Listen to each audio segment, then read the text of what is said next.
We are grateful as Church of Uganda Family TV and the entire team of HealthPort that your eyes are still on your screen and watching HealthPort. We are looking at we are looking at obesity in children, and our first part of this show, Christine gave us a detailed definition of obesity, and she also talked about the magnitude of obesity in Uganda, and she said that 5.0 children. So that means in every 100 children, there are at least 5 children with obesity. And this is a threat to us as a country because there is a generation to lose if these numbers continue rising and rising. So, Christine, we are back, and before the commercial break, you had talked about the causes, and one of the causes we are talking about was the energy, the much energy given to the body that is not utilized. Yeah, true. Thank you, Edwin. Thank you, our viewers. So let's continue to look at the causes of obesity. So we looked at the calories, and we said if you give this body too much calories, it will cause the body to accumulate so much fat because you're putting in a lot that you're not going to use. Then the second cause, we usually look at the poor diet. These days, people, if when you stock your fridge with ice cream, soda, sausages, all these are processed foods, and they have a lot of calories, as we talked about.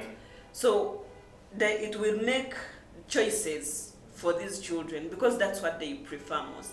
So once there is ice cream in the fridge, someone will not go for water when there is ice cream. Someone will not go to eat beans when there is sausage. So one of them is poor diet. What are we feeding our children? We want to give them chips, sausage, chips all the time, and these other fast foods, burgers, pizza, because you feel you're giving your children what they want, but in long run, you're giving them too much energy that they're not going to utilize. We also have a saying here: someone who eats burgers, pizzas, and all of that, we say bulungi. So they eat well. Their diet is okay. That is from a layman's perspective. That is now the good feeding. Thank you, Edwin. That is also another cause, because we are not feeding our bodies what the body wants, but we are feeding according to the society. We will believe if you don't take your children out for chips or ice cream, then you're not giving them what they want, or you're not being a good mother. But in the long run, you're spoiling this child's health. You're causing them to be overweight, to be obese, and this predisposes them to other health risks. Actually, these other fast foods would not give them anything apart from that too much energy that they are not going to utilize, and that's the cause of obesity more often. Then, as we talked of the eating habits, and now we've seen these days that people eat too much portions. A lot of food. You just serve a lot of food, even when you're not going to eat it. You just serve until you eat until you feel. But initially, as we eat, you just need to know that this portion should be enough for my body now.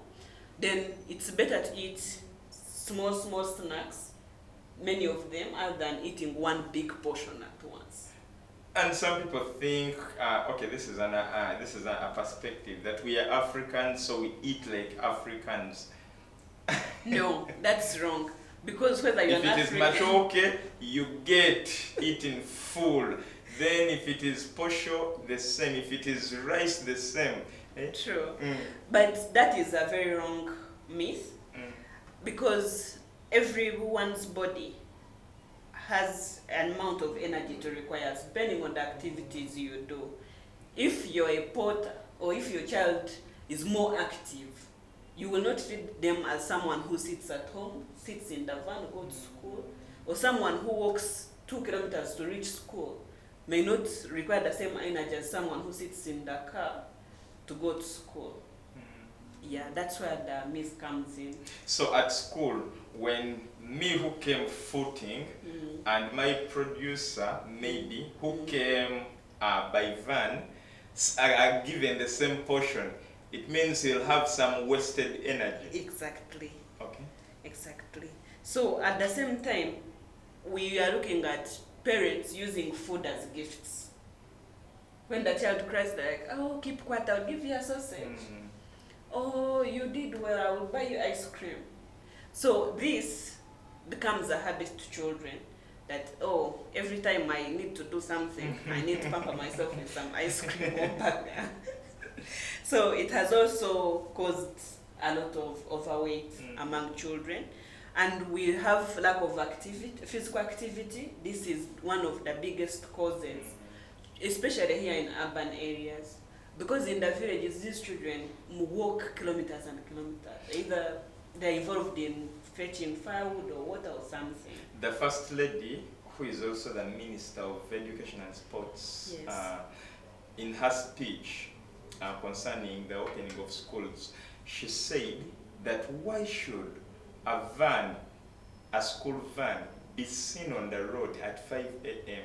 picking up children, taking them to school.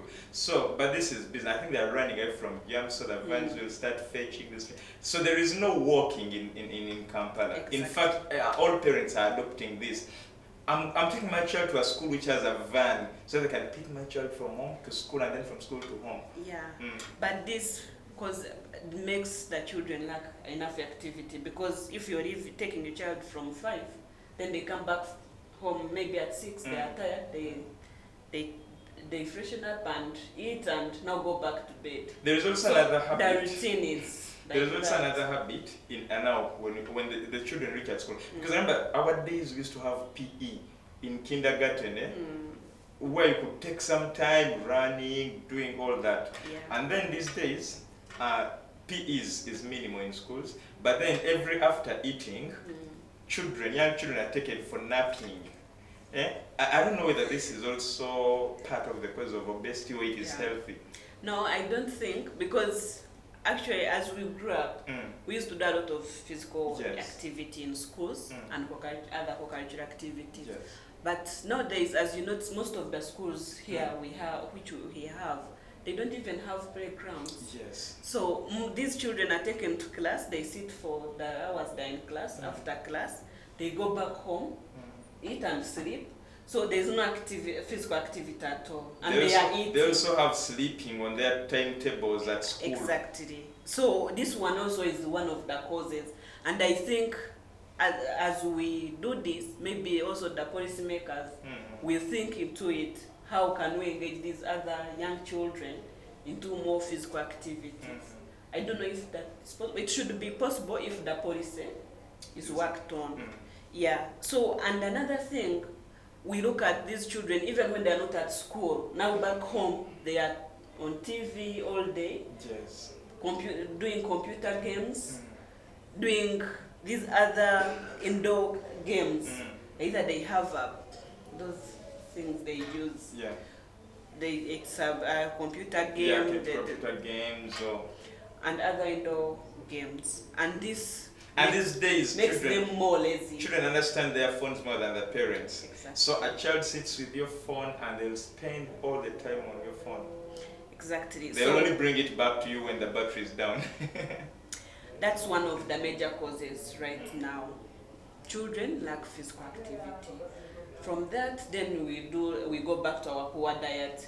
They have been sleeping all day, then you're giving them too much energy, which they're not going to use. Then the body keeps saving. It keeps saving, thinking that maybe in the future I will be starved and yeah. So, and maybe one of other causes, I've seen many people complain, it's genetical. Yes. All of us are fat at home, so there's nothing I can do. But this is very wrong, because it's very rare. It's just like 1%, or even less, of people who have those genetical conditions that are inherited. And you don't inherit being overweight. Maybe they inherit that too much appetite. Yeah, there is a trait of too much appetite. I'm about to make a follow-up on my producer. He might have inherited that appetite. Yeah. So when you have inherited that too much appetite, but it's very rare. So all of us, we have something we can do about our weight and our children's weight. Yeah. So before we leave that aspect of appetite, the inherited appetite, I want to see a connection between the appetite and now obesity. Because if I eat every after an hour, but I use the energy, does it have anything to do with obesity? And which activity will you be doing? Now I look at a child who plays around, they run from here to there, but and then they'll come back after 30 minutes when they're hungry, they eat, they go back and play. No, not at all. Because actually, the recommended time for doing exercise for children, it's much higher compared to that of adults. And I don't think there is any activity you will do where you are eating after every 30 minutes and you will burn that energy. But as I said, people try to use it as an excuse to be overweight. Okay. Yeah, every time it's genetical. Everyone at home is fat. Everyone at home is overweight. But it's very rare for the genetics to come in and play this role. Usually it's our lifestyle that makes this. And by the way, overweight and obesity, people think it's inherited, but it's not inherited.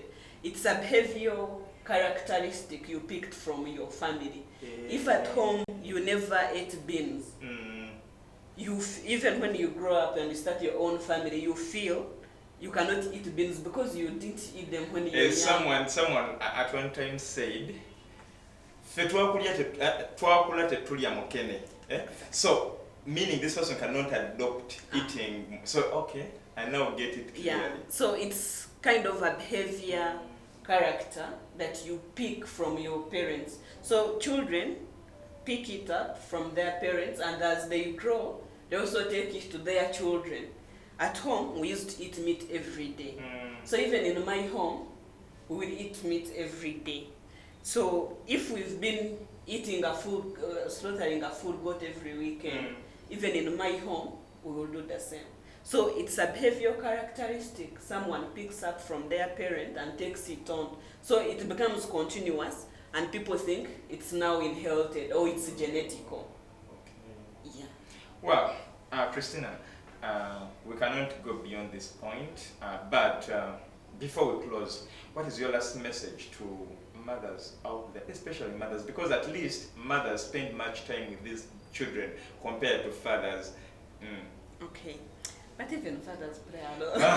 Fathers play a role, and of course, when it is a mother who tells a father, please bring for Jonah ice cream. And so if the father says no, ice cream is not healthy for Jonah, then I think the father will not. So even the father has a role to play. Exactly. As a father, you can decide what your children will eat at home. True. Yeah, so my message to parents out there is that obesity is a big challenge in our country, not only in our country, but globally, and it's increasing, it's on a rise. So it starts with us. We need to take caution on what we feed our children, and more so involve them in more physical activity. Even when they are not at school, encourage them to do exercise, to run around, to play football or any other thing that will make them use the energy that they are taking. And we also look at what we have looked at, the causes. Which diet are we giving our children? Instead of giving them ice cream and the like, can we feed them more fruits, apples, or any other fruit you can come to? And we change this. It's possible to change the myth or the perception we have that eating well is eating the fast foods, the burgers, pizzas, and ice creams. Can we change to healthy lifestyle where we eat more of natural foods than the processed foods? Wow. Thank you. Wow, thank you so much, Christina. We are delighted that you've come up to share with us this message about obesity. So this is Health Pot, and we've been with Christina NUWAHEREZA, who is a public health nutritionist. But remember, this program is brought to you by Makerere University School of Public Health, and we basically look at early childhood development and maternal and child health. EDRINE OSTEEN MUKALAZI is my name. And next week, our children are going back to school. But as a parent, know what you should pack for your child as they go to school. Don't pack for them anything, because they might be harmful to their lives. Thank you so much. That is a food for thought this evening. And I believe God is going to bless you throughout the entire night. Keep your eyes on Church of Uganda Family TV. Very many more educating programs are coming, even tomorrow, Sunday, and then throughout the week, next week. I've worked with Jonah Joe, the producer. Bantam in transmission. Have yourselves a blessed night.